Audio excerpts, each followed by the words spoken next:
It's sunrise in the fishing capital of South Australia, and these tourists are hoping for an experience of a lifetime. The Neptune Islands off the coast are the only place in the country where thrill seekers can cage dive and come face to face with a great white shark, and one of the few places in the world where it's allowed. Anybody got any questions before we get going? No one's scared for their life at this point, no? Port Lincoln prides itself on being known as the nation's seafood capital. Now it's claiming to be the undisputed white shark capital of the world.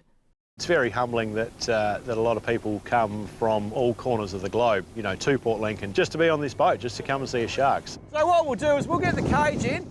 This follows the closure of white shark cage diving in Mexico and dwindling operations in South Africa due to orca whale predation on sharks. Oh, if you want to come down, just jump down that side. A recent Flinders University study investigated whether the state's management of the white shark cage diving industry was sustainable. It found shark residency increased at Neptune Islands in the late 2000s, when the tours became more popular, then plateaued following restrictions on boat numbers and the days they were allowed to operate. Well, I guess it has good news and bad news about Port Lincoln being the white shark capital of the world. Dr. Cullen Brown is the head of Macquarie University's Fish Hub and a leading researcher in the field of fish behaviour, with a special interest in one of the Earth's largest. Yes, there was an initial increase in response to that. That is that the sharks were spending a little bit more time when the industry increased, I think, from 2 to 3 boats or something like that. But what it has done since is return back to background levels. So that's quite good news, I think, in terms of the fact that the legislation and change in the rules and regulations seem to have the effect that they were looking for, which is reducing the amount of time that those white sharks are hanging out in that area. The state government tightened cage diving legislation in 2012, but now, thanks to this recent study, it has eased restrictions and allowed tour operators one extra day of activity a fortnight. It's essential that our policy is based on science, based on evidence, and to have a long study like this one, 20 years worth of data, is incredibly important and useful, and it's something that we'll continue to be interested in knowing about. For us to, you know, take advantage of the extra activity days, and I mean, realistically, there's probably only, you know, 3 or 4 months of the year where that's going to happen, kind of thing. We've still got to do it with the same amount of quota, sort of thing. So if anything, there's probably a reduction in the impact on the sharks themselves.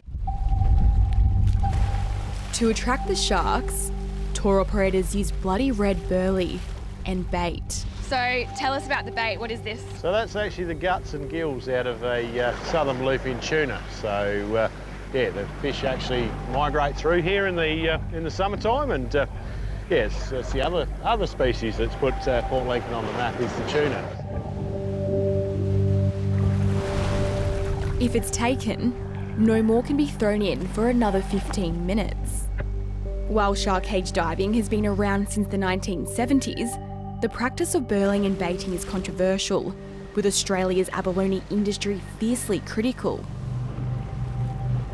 The South Australian Abalone Association is angry it wasn't consulted about the extra day of activity. Association member Jonas Woolford, who also chairs the Abalone Council of Australia, has been diving the waters of the Eyre Peninsula for 26 seasons. So this is the shark cage, or bumper bar, as it's more commonly referred to, something put between you and it, driven by the scooter here. It pushes the cage along, and I'll drive that and be able to turn whichever way I want. He's concerned the easing of restrictions and increased activity could put abalone divers in danger. They spend at least 6 hours underwater at a time. We think that you just should leave the great white sharks alone. Don't encourage them, don't interact with them by way of burling them or using the teaser baits to lure them into cages and people into the boats, really.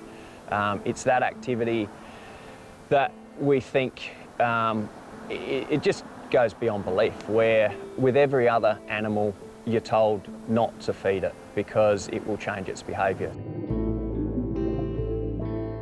Some scientists believe white sharks are smart enough to make an association with the sound of boats, like anchors being lowered, and people. Yeah, look, I mean, that is an ongoing problem, this association or potential association that sharks might form between the appearance of people, whether they be snorkelers or divers or just, in a cage, and burley or food reward of any kind. And that clearly happens. We know that's the case. There's some really good examples, particularly in the Cayman Islands, where there are really big tourist attractions associated with giant stingrays and things like that. And in those cases, the stingrays actually become quite aggressive towards people. They approach them and bully them when they know that they've got food. They do put the wind up you for sure. I saw one recently this year, that was in February, and while I consider myself very privileged actually that I do get to see them on the bottom, and they're just awesome animals. They're just so majestic. The one thing that I do really remember is the lack of expression on a shark's face. It's just that mouth and teeth and eye, and they are just cruising through the water so stealthily. Australia is one of the world's largest suppliers of wild and harvested abalone. The South Australian abalone fishery was worth more than $45 million to the state in the 2020 financial year. It's not just divers who are concerned. Surfer Andrew McLeod from the west coast of South Australia has had a close call with a white shark. I was on my board lying down and it came from underneath, and I've worked out from the shape of my board and the damage done to it that it's the teeth on its front jaw went over the top of my legs and clamped down on the board there, and then the bottom jaw came underneath and almost got around the other rail and scooped out a heap of fiberglass and lifted me up in the air while that happened. He reckons cage diving heightens the risk of shark attacks. I don't know anyone that thinks it's a safe practice and everyone that I've talked to thinks it increases the risk of attacks, particularly the fishermen who have been fishing here before the shark cage diving started have told me that sharks are a lot more inquisitive and bolder than what they were beforehand. There's no doubt that the chances are very small of being killed by a shark, but there are things and activities and times of day and places where those chances go up. And obviously, any industry, whether you be a diver, an abalone diver, or a spear fisherman, or perhaps a surfer, where you're spending a lot of time in the water, then that alone is enough to increase your chances of being exposed to shark interactions. Those concerns are echoed by another coastal regional town, Esperance. Some locals there are against the use of burling and baiting here in South Australia. In 2012, the Western Australian government put out a media release against shark cage diving. I understand people's concerns, and as I say, when this was first done in South Australia, it was quite controversial.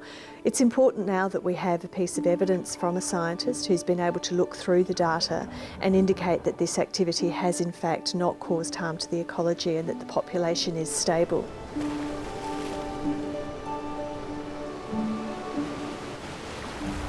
About 10,000 tourists come to Port Lincoln every year for cage diving.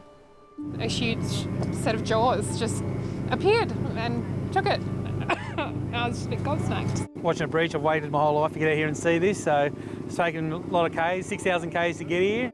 The industry says it employs around 50 people during peak season and injects $15 million into the Port Lincoln economy. Hello, how are you? Good, thank you. HOSTEL owner Debi Forster says the cage diving industry has been crucial to her business since she opened 10 years ago.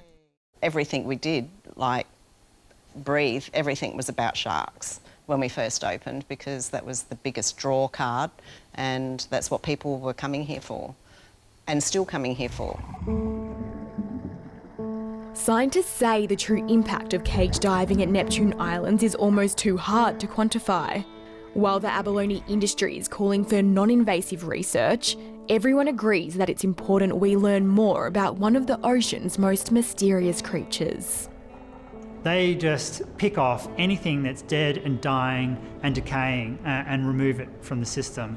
They also play really important roles in keeping things like the number of seals down, keeping number of big fish populations in check. Because if either of those get out of whack, that is if you removed white sharks or tiger sharks or what have you, then there would be dramatic changes in the entire ecosystem. The South Australian government is showing little interest in changing the laws surrounding cage diving among white sharks. For now, it remains one of the few places in the world where it can happen. Shark cage diving could cease tomorrow and it won't actually cease the interactions or the adverse interactions between, water users. We believe that the best way to conserve the great white sharks is to have minimal impact, minimal interactions with them.